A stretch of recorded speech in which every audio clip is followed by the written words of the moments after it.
The night sky, the dark blanket above our heads adorned with shining stars extending as far as the eye can see. One of the most appealing and mystifying of all sights.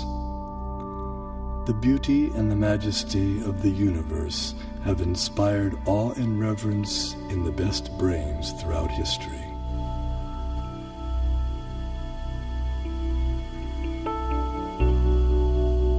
There is a perfect brain behind all the natural physical laws. This most beautiful system of the sun, planets and comets could only proceed from the counsel and dominion of a powerful and intelligent being.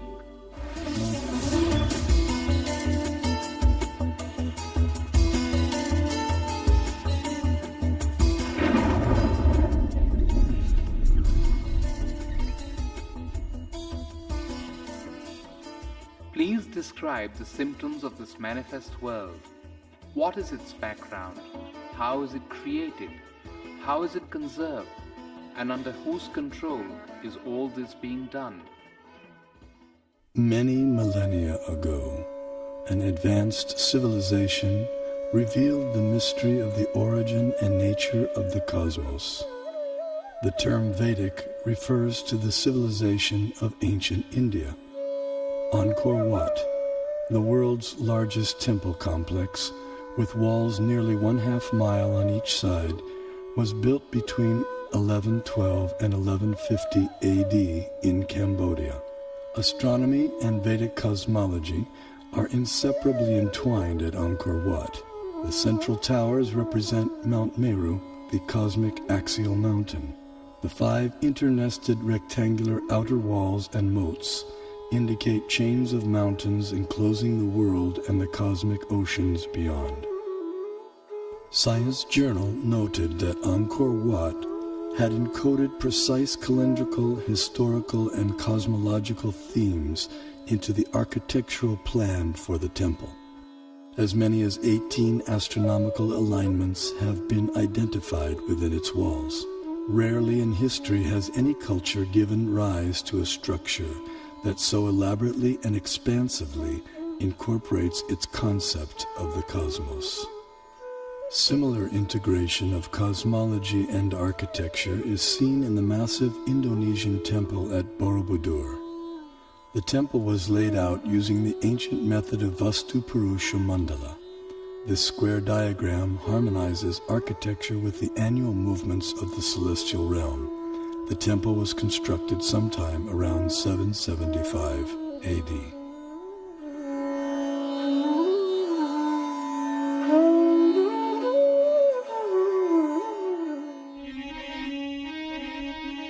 His Divine Grace A.C. Bhaktivedanta Swami, also known as Srila Prabhupada, author of 84 books on Vedic knowledge and founder of the International Society for Krishna Consciousness and the Bhaktivedanta Institute.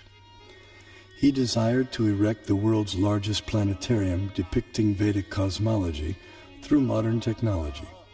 He hoped that this gigantic virtual 3D animated model would give the contemporary world access to the Vedic cosmos.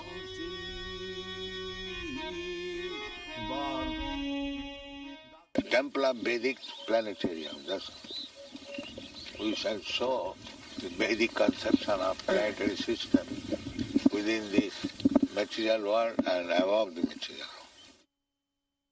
Vishwanandana Swami, a prominent scholar of Vedic cosmology in the line of Shripad Madhvacharya, feels that the planetarium will expand the horizons of modern cosmological knowledge.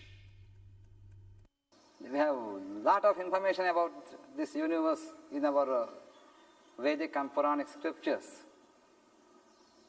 So certainly a person who is interested in exploration, he would get some material for exploration. The planetarium had many different exhibits, so he wanted some exhibits that would create this doubt in science that they don't have the proper explanation, and that the Bhagavatam has a better explanation. In the temple, and that, it would show the Vedic cosmology. And I think later on, he said that even if the scientists don't accept it, we don't care. We just show what's in the Bhagavatam. We don't care whether people accept it or not, but we should just show it. In a letter to Bhakti Swarup Damodar Swami, Srila Prabhupada delineated 4 phenomena to be explained in the planetarium. Explain the passing seasons, the eclipses and the phases of the moon, and the passing of day and night, etc. Then it will be a very powerful propaganda. The literature of that period contains a wealth of cosmological knowledge encoded in Sanskrit, arguably the world's oldest language. This knowledge has the potential to enrich our understanding of the cosmos we live in.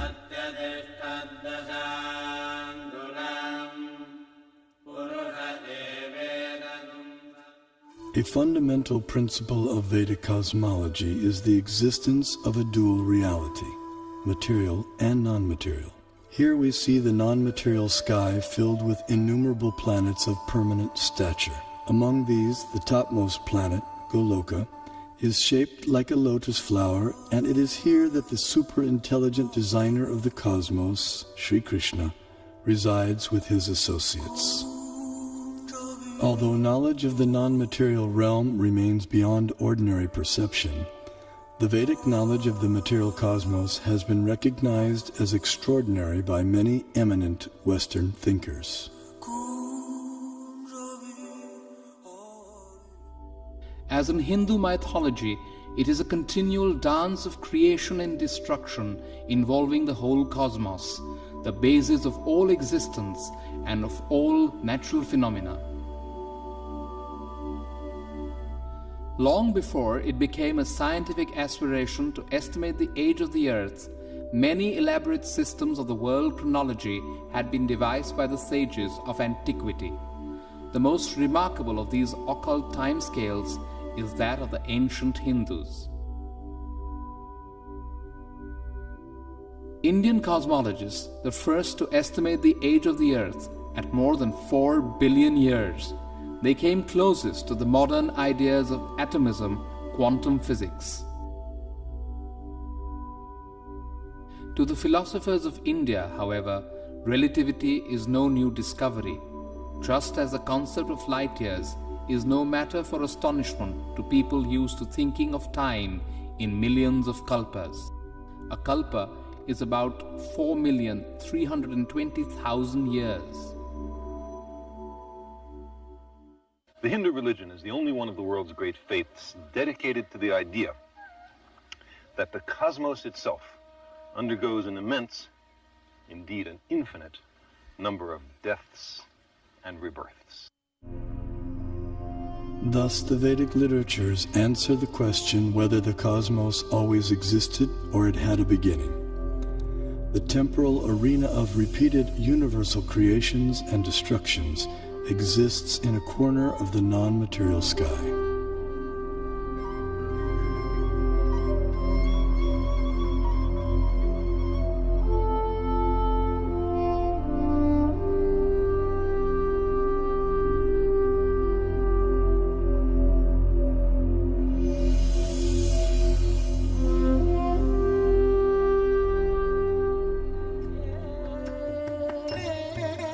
This material nature, which is one of my energies, is working under my direction, O son of Kunti, producing all moving and non-moving beings.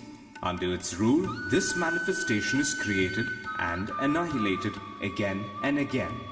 The only religion in which the timescales correspond, no doubt by accident, to those of modern scientific cosmology. Its cycles run from our ordinary day and night to a day and night of Brahma. 8.64 billion years long, longer than the age of the Earth or the Sun, and about half the time since the Big Bang. And there are much longer time scales still. The material universe works on the principle of relative time. As such, a day of Brahma equals 8.64 billion years by earthly calculation. Since Brahma has passed half of his lifetime thus far, the age of our universe turns out to be approximately 155 trillion years. After another Brahma century, he stirs, recomposes himself, and begins again to dream the great cosmic lotus dream. Here we behold a form of the superintelligent being Vishnu, reclining in mystic slumber amid the causal ocean. When he exhales, millions of universes issue from his body and expand, until he inhales when all the universes return within him. The universe is a sphere encased by successive coverings of the elements earth, water, fire, air, ether, intelligence, and ego.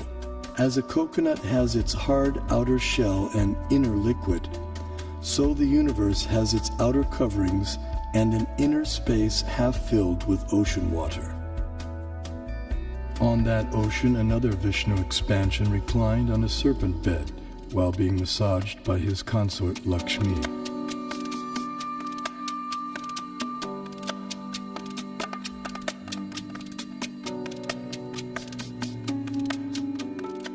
From his navel arose a lotus on which Brahma was born. Initially, the universe was pitch dark and Brahma engaged in meditation. Then he was empowered to create the universe. This account of creation may appear fantastic to some, but modern scientific theories also require fantastic leaps of faith to explain the origin of the universe. This is evident from the words of eminent physicist Stephen Hawking. Either we have failed to see 99% of the universe, or we are wrong about how the universe began. Vedic cosmology explains that the universe is made up of 14 vertically arranged planetary systems, or lokas. Each system resembles a galaxy and comprises stars, planets, and other celestial bodies. The topmost planetary system is Satyaloka, the abode of Brahma, which is at a height of 1.87 billion miles above Earth. Below this Satyaloka planetary system is the Tapaloka planetary system, the abode of the ascetics, which is at a height of nearly 1 billion miles above the Earth. Here the ascetics live in a solitary, serene environment conducive for yoga and meditation on transcendence. Their disciplined life of joyous austerity prepares them for returning back to the non-material world.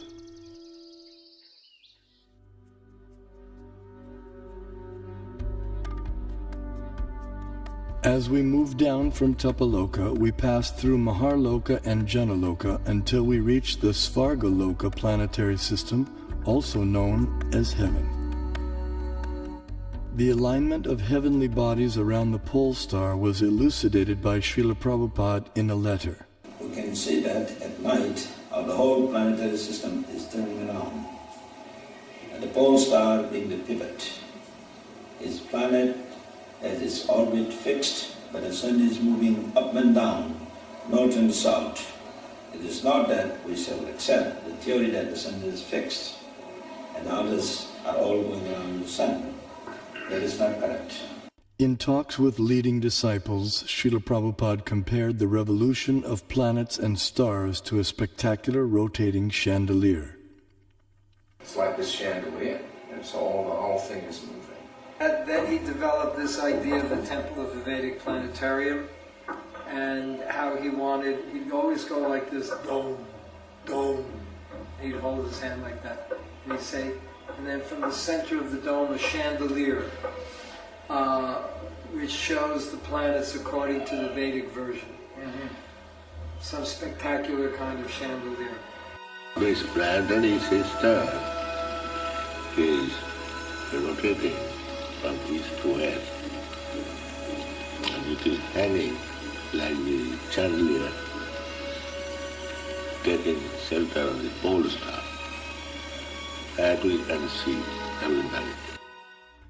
That the pole star or the North Star remains fixed and does not orbit in the sky is well known to astronomers and sailors alike. Less known is the fact that the pole star rotates powerfully on its own axis. The ancient Vedic text called Matsya Purana explains, "The planets and stars are all attached to the pole star by invisible astral cords of wind called pravaha. The revolution of the pole star causes the orbital motion of other planets and stars."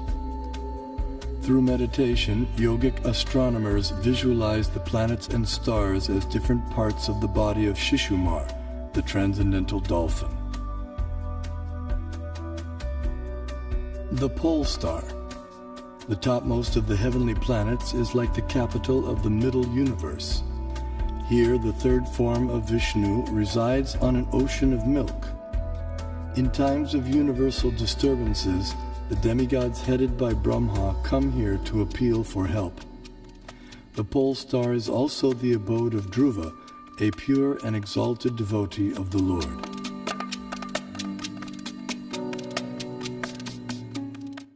Now let's look at the workings of our solar system.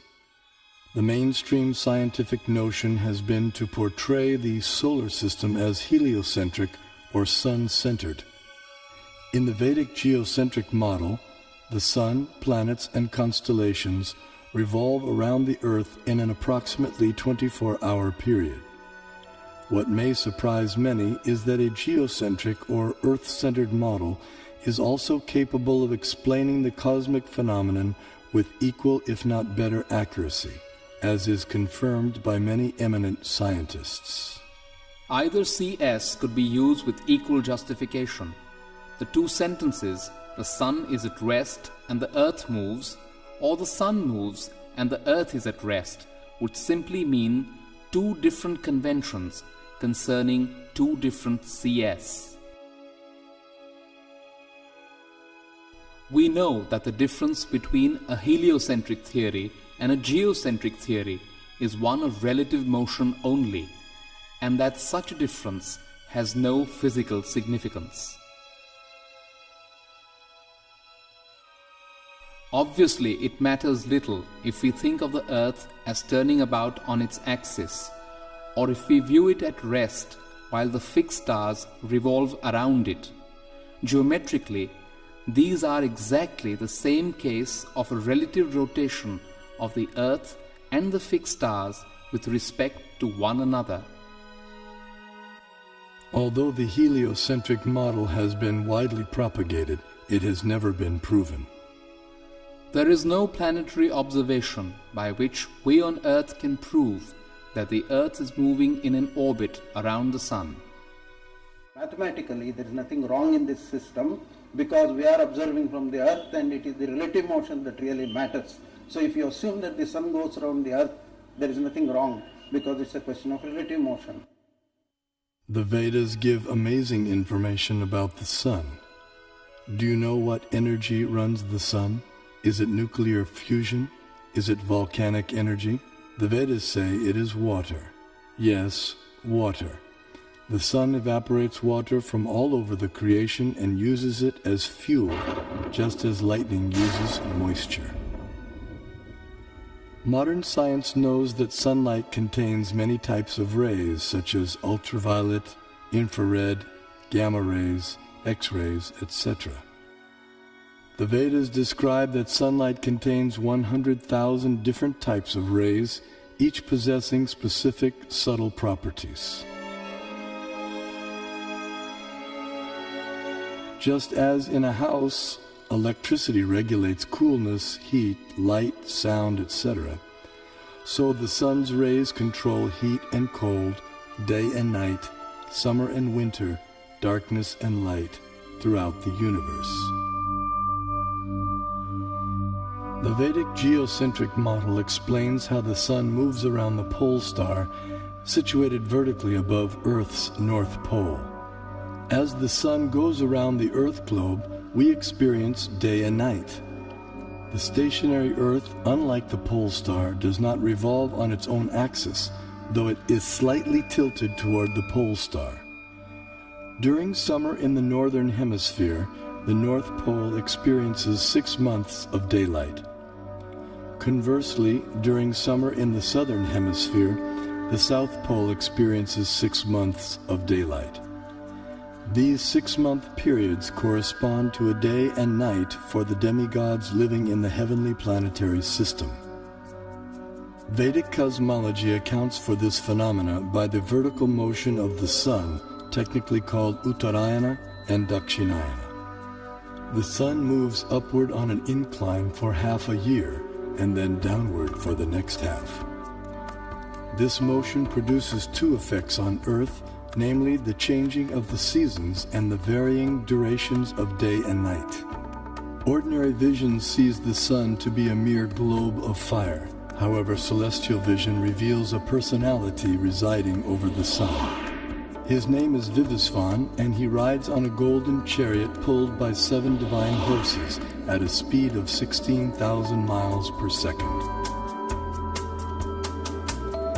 The chariot has 1 wheel which moves on celestial Manasottara mountain. The horizontal shaft is linked to the axial hub of the universe, Mount Meru, and the diagonal shaft is linked to the pole star. With each circular path, the wheel gradually moves laterally inward for 6 months and then outward for 6 months. Similar to the chariot's vertical motion, this lateral action fine-tunes seasonal changes on Earth. When the orbital motion of the sun is viewed from above, its illumination is seen to extend out to half of the greater Earth plane.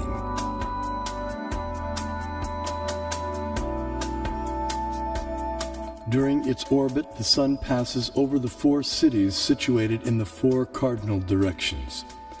The city over which the sun is passing experiences noon, and the city in the opposite direction experiences midnight. The 2 other cities experience sunrise and sunset. The zodiac is a conceptual celestial plate encompassing the entire sky.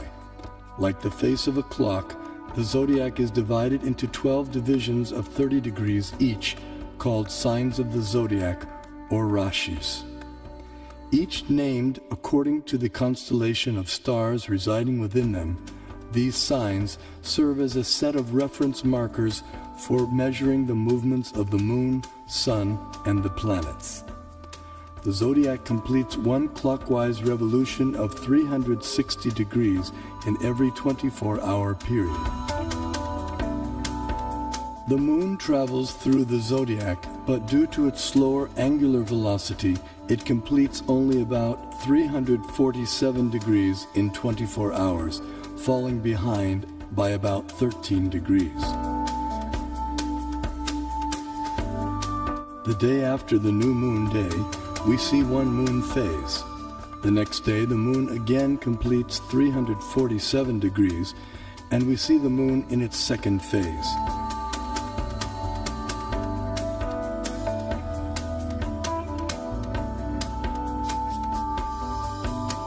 In this way, the moon appears to travel in the opposite direction through the zodiac.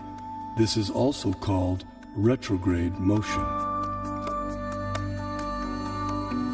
Thus, the phases of the moon increase each day for 15 days until the full moon. Then the moon's phases decrease gradually by 1 phase each day until the dark moon night. The Srimad Bhagavatam describes the vertical positions of the planetary orbits. First above the Earth plane is the Sun at a height of 0.8 million miles. Next higher comes the Moon at 1.6 million miles, followed by the Nakshatras, 28 stars, at twice the height, then Venus, Mercury, Mars, Jupiter, Saturn, Saptarishi constellation, and then finally the pole star at a height of 30.4 million miles. Although the Sun is 0.8 million miles above the Earth plane, its horizontal distance from the Earth is much greater. Although varying with the seasons, the mean Earth-Sun distance works out to be approximately 100 million miles.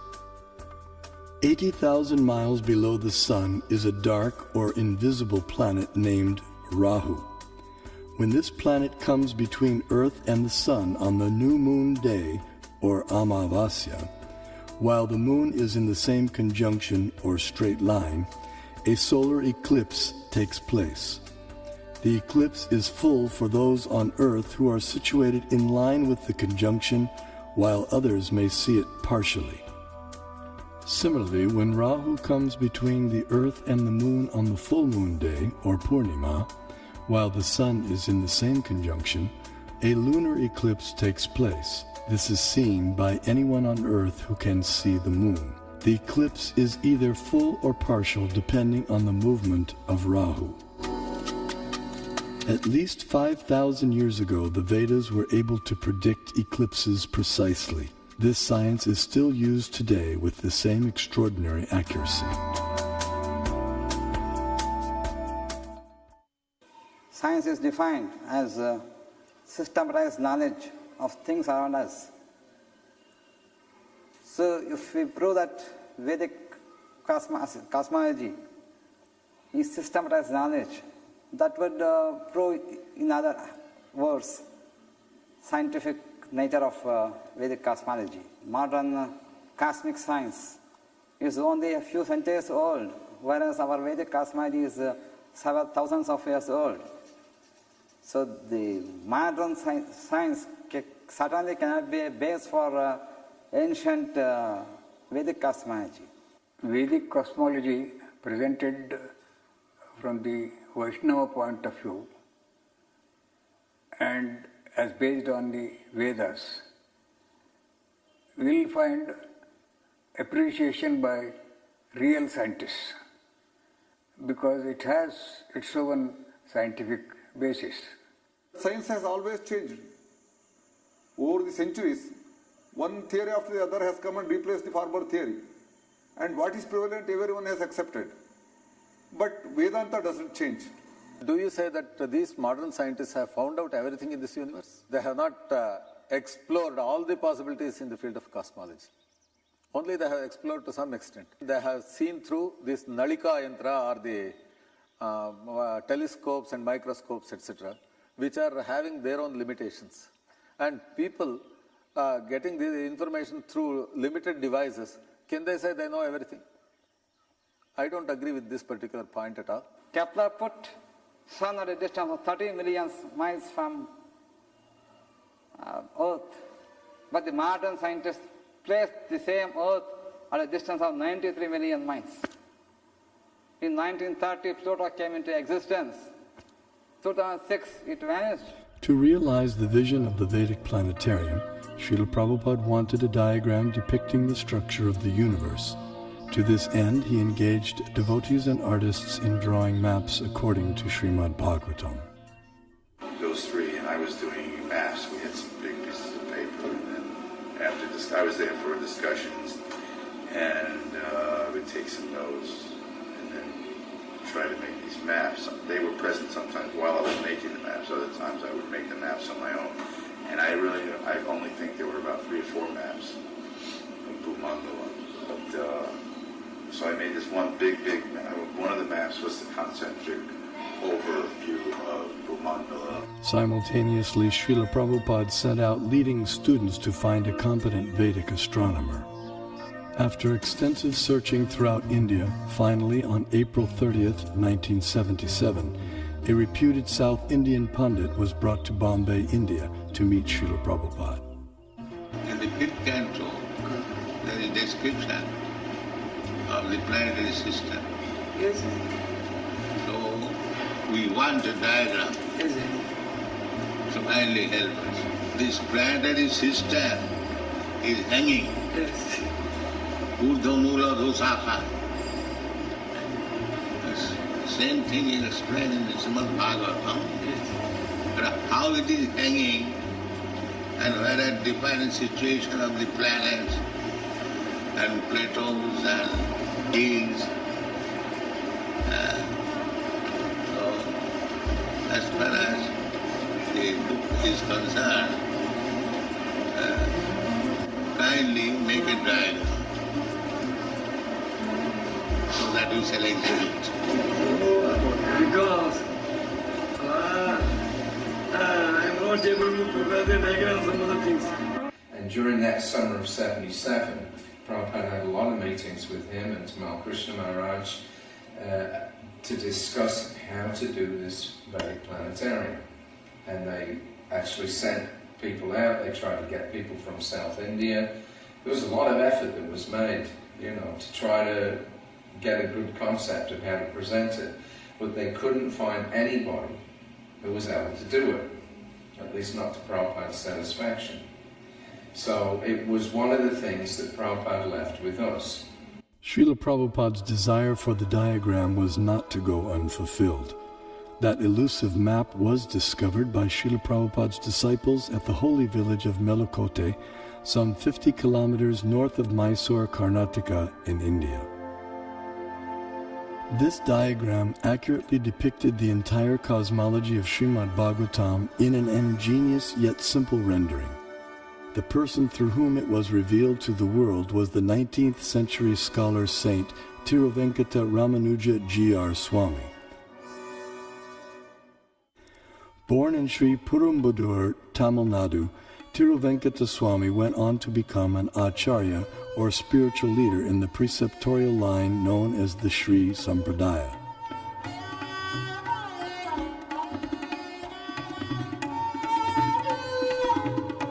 He spent several years of his life in Melakote, which 900 years earlier had been the residence place of Sripad Ramanujacharya, the most prominent acharya of the Sri Sampradaya. At Melakote, in the 1,000-year-old temple, Tiruvenkata Swami studied and taught the Vedas and also worshipped the deity of Tirucheluva Narayan.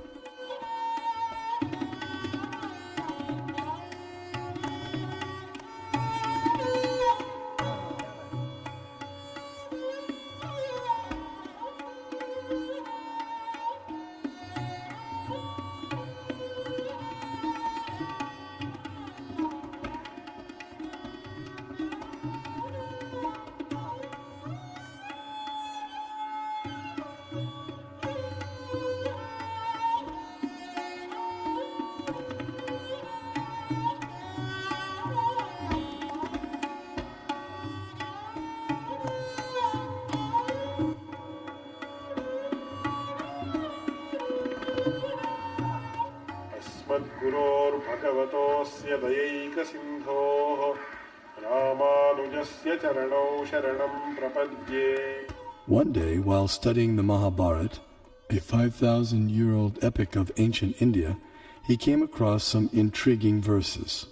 In the 5th chapter of Jambukanda, Bhishma Parva of Mahabharata, it is said, Sudarshanam pravakshami dvipastu gurunandana parimandalo maharaja dvipoyam chakra samstita yato hi purusha pashyet darshanam mukhamatmana evam sudarshana dvipo drishyate chandramandale dviramshe pippalastatra dviramshe cha saso mahan sarvaushadhi samavayes sarvata parivarita.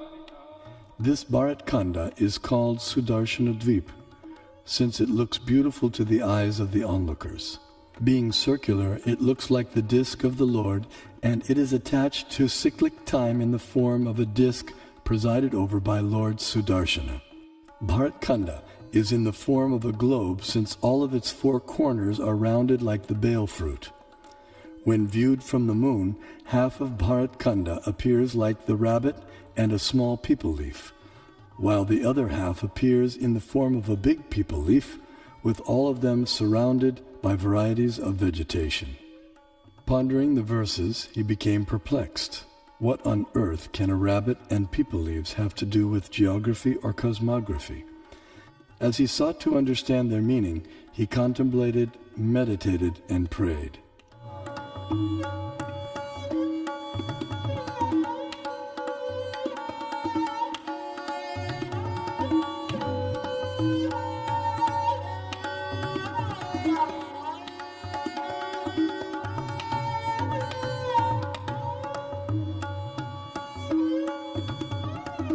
Finally, by divine inspiration, He sketched a drawing of the rabbit and the peepal leaves, but still remained mystified about their connection with the Earth's geography.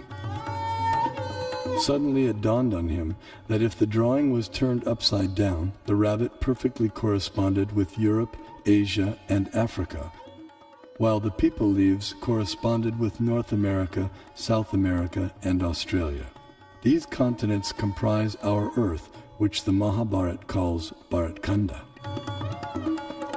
Vishnu Purana also describes the Earth as Bharatkanda and gives its diameter as 8,000 miles. The Earth is also referred to by the name Bharatkanda in the invocation Sankalpa mantra chanted by Brahmana priests since time immemorial up until the present day. Jambudvipe Bharatavarshe Bharatakande Meroho Dakshine Pash. Vedic cosmology gives descriptions of the entire cosmos, including its subtle features. Perception and access to these subtle features, however, requires karmic qualification. Consequently, much of the cosmos described earlier, as well as parts of the cosmography about to be described, are imperceptible and inaccessible to us earthly inhabitants. Bharatkanda is one of the 9 islands of the larger and originally bow-shaped Bharatvarsha, which was divided by the sons of Sagara. Being completely surrounded by water, the islands are mutually unreachable. In the Vedas, Bharatkanda, our Earth, is also referred to by other names such as Sudarshan Dvip, Kumarika Dvip, and Navadvip, etc.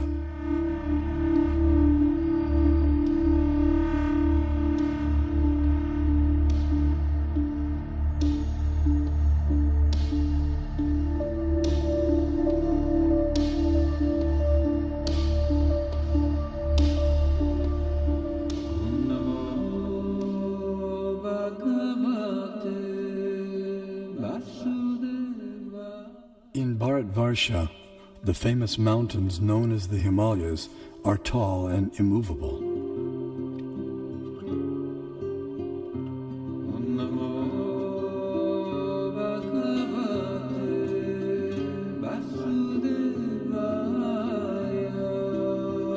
Here we find an abode of Lord Shiva, the greatest of the demigods.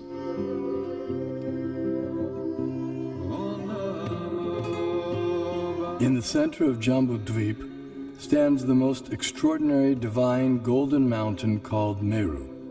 Meru is shaped like an inverted cone, and it is the sporting place for the demigods. Around Meru are many supporting mountains called Kesara. Jambudvipa is 0.8 million miles in diameter and is surrounded by the saltwater ocean of the same width. On top of Mount Meru is a resort of Brahma called Manavati. The famous celestial river Ganges descends to the center of Manavati and then flows out into 4 directions. Surrounding Manavati in the 8 directions are the resort cities of the chief demigods. One of these cities is Amaravati, the resort of Indra, king of heaven. King Indra lives here in majestic opulence, attended to by musicians, dancers, and reciters. This is what you call as Brahmasagana, the place of the palace. Knowledge of Meru and the cosmography of the greater Earth has been preserved and taught carefully by learned scholars in the preceptorial line known as the Madhva Sampradaya.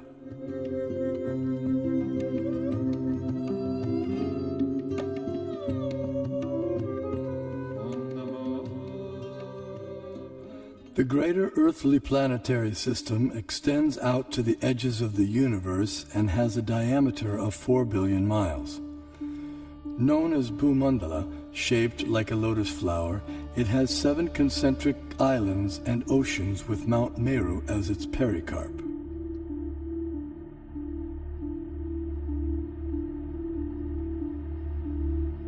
The 7 oceans respectively contain salt water, sugarcane juice, liquor, clarified butter, milk, emulsified yogurt, and sweet drinking water.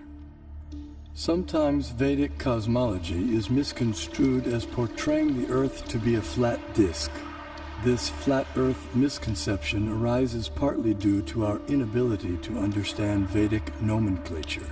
A single object may be referred to by several names, and a single name may refer to several objects. For example, the term Earth may be used to describe at least 6 different aspects of cosmology. The Earth we live on is indeed a globe as explained by the Sanskrit word parimandale, meaning spherical, used in the Mahabharata text. The flat disk refers to the greater earthly planetary system of Bhumandala. 4 elephants of inestimable size are placed at the 4 directions for balancing the greater Earth. Below the earthly planetary system are 7 subterranean realms named Atala, Vitala, Sutala, Talatala, Mahatala, Rasatala, and Patala, which do not receive sunlight and which are inhabited primarily by demoniac living entities. To reach the first one must go 80,000 miles downward through underground tunnels. At successive depths of 80,000 miles are the remaining 6 netherworlds, all of which are fully developed underground civilizations. In the 4th level downward, Talatala Loka, lives the magical architect Maya Danava, who has designed many brilliantly decorated cities where proud materialists reside. Below the netherworlds are the 28 hellish planetary systems. The demigod of justice, Yamaraj, judges the unrighteous human beings after their deaths and sends them to one of these planets. There, errant souls are administered appropriate punitive measures corresponding to their misdeeds.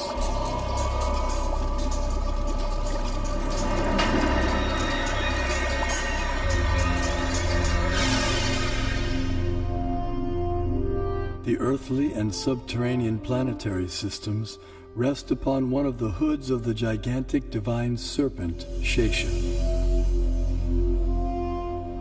Shesha in turn is held up by the colossal transcendental tortoise, Kurma. And Kurma resides in the ocean that fills half the universe.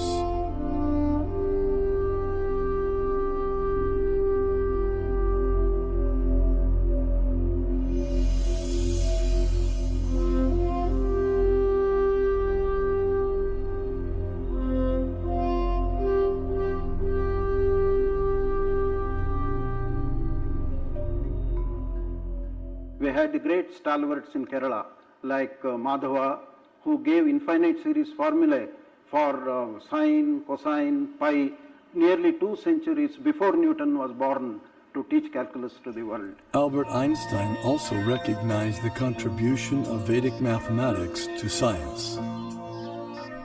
We owe a lot to the Indians who taught us how to count, without which no worthwhile discovery could have been made. Vedic cosmological knowledge is revealed in 2 primary texts, namely the Puranas and the Jyotisha. Among the Jyotisha texts, the Surya Siddhanta is prominent and gives precise mathematical formulae for calculating planetary motions. The Surya Siddhanta contains extraordinary astronomical calculations which predate modern science itself. However, many contemporary scholars have been unable to understand Puranic cosmology. Nevertheless, detailed studies of both texts show that their foundational astronomical principles are identical. For instance, both calculate atomic time as the time it takes for the sun to pass over an atom. Similarly, both texts calculate the frequency of planetary revolutions in terms of their retrograde motion with respect to the zodiac. Furthermore, the apparent contradictions between the 2 texts are resolved by using the formula for converting the actual distances recorded in the Puranas into angular velocity stated in the Jyotisha. This Surya Siddhanta, originally spoken ages ago by Surya, the sun god, was translated and commented upon in the 20th century by the brilliant astronomer named Bimala Prasad Siddhanta Saraswati. The Vedic thought should be preserved. If you are not able to interpret, someone will interpret at a later stage. After a millennium, let someone come and interpret. We have to preserve that. The Vedic thought, Vedic knowledge has to flow from generation to generation. I feel that there should be a planetarium strictly according to Vedic cosmology, and once the planetarium is constructed, probably at least we'll give a chance to those people to comment upon it and to discard it or to accept it, etc. Vedic planetarium apparently appears to be different from the ideas of the modern scientists. But what is more important is whether Vedic planetarium idea by itself is scientific.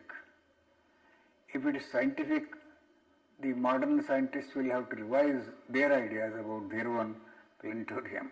That is, planetaries look at on all these things, give you a vast knowledge of the universe, and so on for so many people. So you are only, you are the one, not only the person to enjoy, you will allow all others to know about it. So that is really a commendable work and has to be done. If you construct a planetarium, according to our Bhagavatam, so a Westerner who is wise and who is after discovery, certainly he will be interested in this. There is a famous proverb, one figure is worth 1,000 words. I think I can extend this proverb. One model is worth 1,000 figures. Even if you put a number of figures, you will not get the correct picture. So if you construct a three-dimensional model, certainly we can perceive things better. Albert Brush Ford, the great-grandson of automobile magnate Henry Ford, speaks about how he became involved with the Vedic planetarium. I was in Detroit in 1976. We had purchased the Bhaktivedanta Cultural Center and had spent a year getting it fixed up, and Prabhupada came for a visit. And so it was his first visit there, and he was entertaining some guests up in his room at the Cultural Center. And he was explaining to them about the Vedic planetarium. And so after he talked to them for a while, he turned to me and he said, so how do you like this idea about Vedic planetarium? And I said, that's a very nice idea, so probably doesn't sound like a very interesting idea. And so he said, kind of half jokingly, okay, you can help finance. You know, and then we all laughed, myself and some of the other devotees had a good laugh. And just at that moment, someone took a picture. So I had, at home, I have that picture sitting on my desk. So at that moment, Prabhupada planted the seed that I should be involved in helping to finance the Temple of Vedic Planetarium. So 30 years later, here I am.